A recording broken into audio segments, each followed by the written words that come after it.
Wij zitten hier op de Zwarte Cross. Mijn naam is Wilbert en naast mij zit een van de grote internationale acts die hier zitten. Ze zijn bekend van de hit Are You Gonna Be There Girl? All the way from Australia, it's Nic from Jet, ladies and gentlemen. How are you? Welcome. Thank you. I'm fine, thank you. How are you? You're just walking off stage. I'm a little tired, but happy. Like we've been in Europe now for I think it's 2 weeks. So I mean for us, because we stopped for almost 10 years, so for us to be back after such a big break it's fun. Yeah, but that's what a lot of people don't know. You've got a great hit. Are You Gonna Be My Girl? It's like from decades ago. It seems 6 kilos ago. 6 kilos ago. And then you stopped somewhere down the road. Mm-hmm. You reunited, stopped again, and reunited. Yes. Again. And we actually just quit today. Tonight. Yeah. I understand. You saw the audience, and it was enough is enough. Yeah. So my first question will be: is there something in the water, in drinking water in Australia? It brings such great rock and roll. You played AC/DC tonight yourself. Is there a secret? It's a good question. I don't know. I think there's something. I think the geography plays a part because for a long time a lot of bands didn't visit Australia because of the obvious difficulties geographically. So I think that created a culture where we had to sort of be self-reliant, and which created a very strong domestic scene for music. Going back to the 60s, as you said, AC/DC, but before then there was a band called the Easy Beats, which are a very, very important band for the Australian rock and roll lineage. With the brother from exactly. You know about that. Yeah, I know. Friday on my mind. Yeah, right, okay, good. A lot of people know that. Yeah. Good. Yeah, and they decided to bring rock and roll, Australian rock and roll, to the rest of the world. Well, they were the first ones. They were the first Australian band. I say that in inverted commas because we're all immigrants in Australia, and all of them, they met in housing commission in Sydney.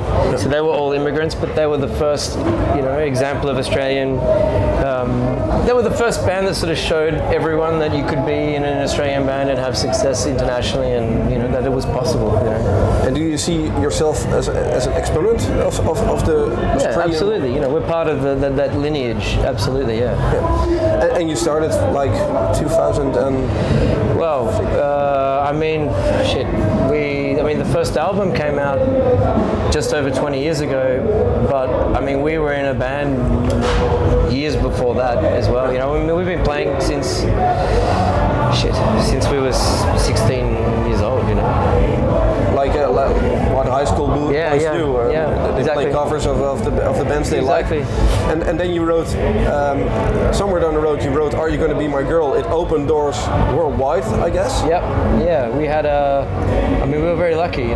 We had the right songs at the right time with the right opportunities, and the ambition and the confidence to pursue them. Yeah. What did it for you? It opened doors worldwide. You've played everywhere, but what was it for you to see a lot of people know the song, sing the song? To be honest, maybe this gets back to your question about what's unique about Australia, and I say this. It's something I've only become aware of perhaps later in my life, but one of the things that I think is unique about Australian music, or the Australian rock and roll music, or the people even, is there's a genuinity to it. It's not ego driven. No one's pursuing fame or success because for the most part that's an unrealistic goal. So I think compared to some American bands who seem to be, not all of them obviously, but there's a tendency to be more in the pursuit of fame and being rich and whatever I mean. But I think there's something more, I don't know, more honest or genuine. Often, not always, but often. And there's a lot of more beside the song. There's a new album, I believe.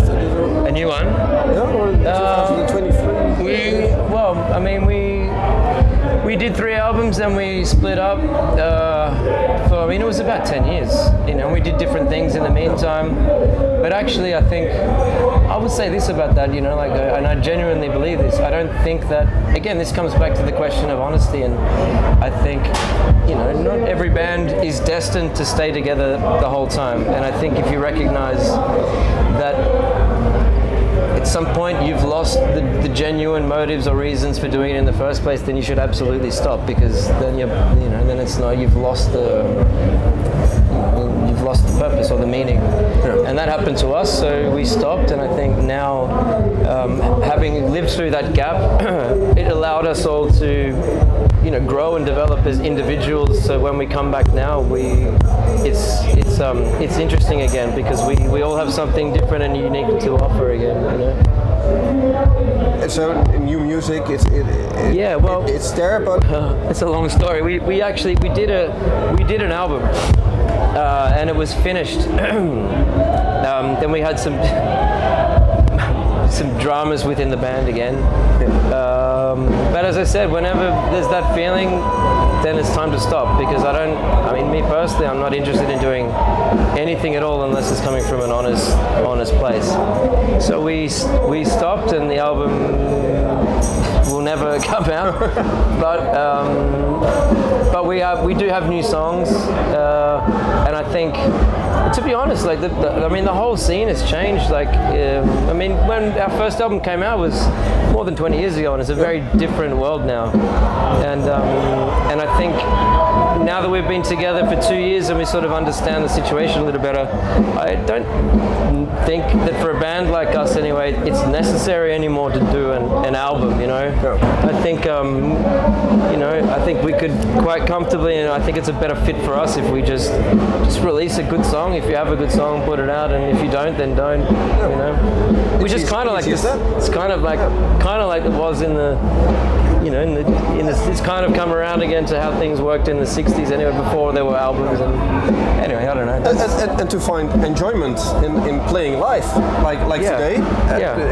It's in the middle of European tour. Yes. I guess. Yeah. And you are at Lichtenvoort today. I can understand you never heard of the place. No. The people around here, they heard about Jet. There's not a single edition been in the last 20 years where there wasn't Are You Gonna Be My Girl somewhere in the tents of Zwarte Cross. So people were, I think, happy to see you. I think so. We fully understand that we've been away for a long time, and we're honestly, it's humbling to come back after that much distance and see that there is still, the fact that anyone is still interested, is a luxury, and we're very grateful. So here you are, main stage of one of the biggest festivals of the Netherlands. I understood that today, and I have to say, we've been everywhere, but there's something very unique and bizarre about this festival, and I say that in a good way. It's really different and interesting. There's a great energy here.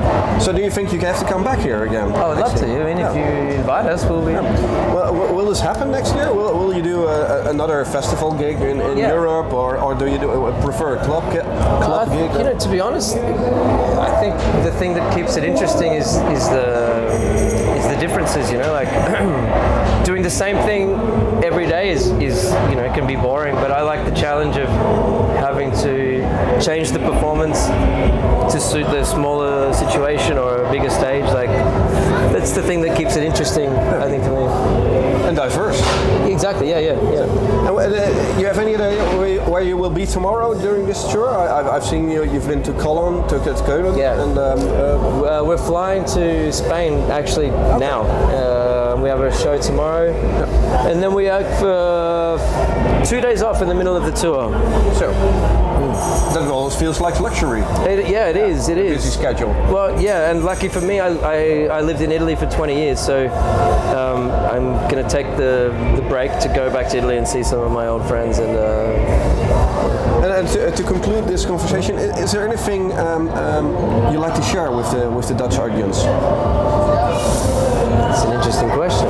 Well, I suppose if there was anything, it would be genuinely thank you for everyone who came here today and has maintained an interest in our music, because it's, we don't take that for granted, and we're very humbled by that, to be honest. And I would like to make a deal. This is not the last time we've seen Jet here at the Zwarte Cross Festival. Okay. I think everybody loved it to see you guys. They loved the AC/DC song, but they also loved your own music, and not just the hit. But so I like to make the deal, and handshake on it.